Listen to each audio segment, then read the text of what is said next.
난민 신청을 받기 시작한 1994년부터 현재까지 우리나라의 난민 누적 신청 건수는 약 6만 1천여 건.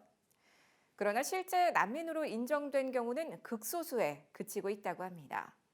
지난주에 이어 국내 난민 현황 전해드립니다. 박건희 기자입니다. 국내 연도별 난민 인정자를 살펴보면 1994년부터 2012년까지는 324명이 난민 지위를 인정받았고 2015년 처음 100명이 넘는 105명을 기록, 2017년엔 121명, 2018년엔 144명이 난민으로 인정받았습니다.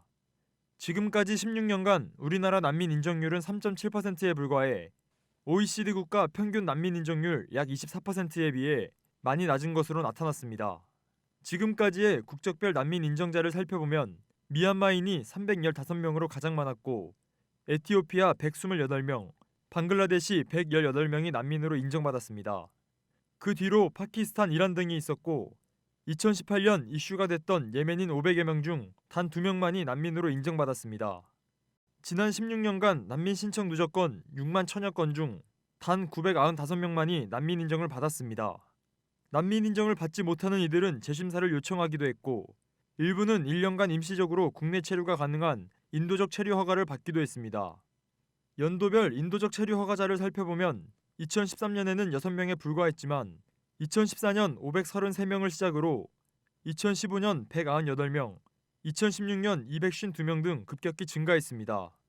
2017년까지는 시리아 난민들이 대거 인도적 체류 허가를 받았고 2018년에는 예멘 난민들이 인도적 체류 허가를 받았기 때문이었습니다. 지금까지 인도적 체류 허가를 받은 시리아인은 1,192명, 예멘인은 589명이었습니다. 전문가들은 국내에 중동 난민들이 들어오는 것에 대해 특별한 시각으로 바라봐야 한다고 얘기합니다. 왜 하나님이 난민들을 이렇게 흩으셨을까 한번 생각해 볼 필요가 있다라는 생각이 듭니다. 집권층에 대한 민주화 운동이다. 또 강경 이슬람에 대한 정부 운동이고 이 세상의 법으로 이 세상의 관점에서 바라본 것이라면 하나님 입장에서는 그 대부분의 나라들이 선교사들이 그동안 가서 한 번도 복음을 마음대로 전할 수가 없는 나라들이었어요.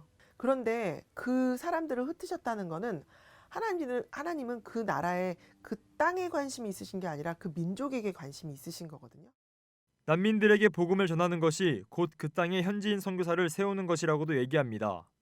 실제로 예멘 난민들 중에는 현지 고위 관료들의 자제들이 소수 있어 이들이 본국으로 돌아가면 선한 영향력을 끼칠 수 있다고 얘기합니다. 예전에도 이제 전방개척하면은 우리가 한국 밖에서 미전도 종족을 찾는 이런 일들을 이제 더 강조를 했다고 하면 최근에 지난 몇 년 동안에는 국내에 들어온 이주 난민들을 통해서 전방개척의 사역들을 전략적으로 시작하는 것들이 많이 일어나고 있습니다.